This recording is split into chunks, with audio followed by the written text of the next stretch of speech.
નમસ્કાર દર્શક મિત્રો, મનોમંથન ન્યૂઝમાં આપ સૌનું હાર્દિક સ્વાગત છે। દાહોદ જિલ્લાના લીમખેડા તાલુકાના પાલ્લી ગામે પેટ્રોલ પંપની બાજુમાં ઇકો ગાડી અચાનક સળગી ઉઠી।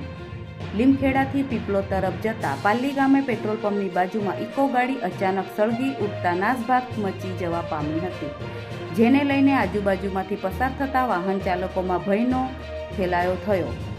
કોઈ જાનહાનિ થવા પામેલ નથી। આ ઘટનાની જાણ લીમખેડા પોલીસને થતા લીમખેડા પોલીસ પણ ત્યાં ઘટના સ્થળે તાત્કાલિક પહોંચી જે તે તપાસની શરૂઆત કરી હતી। રિપોર્ટ અબ્દુલ રજાક મંસૂરી, દેવગઢ બારિયા। નમસ્કાર।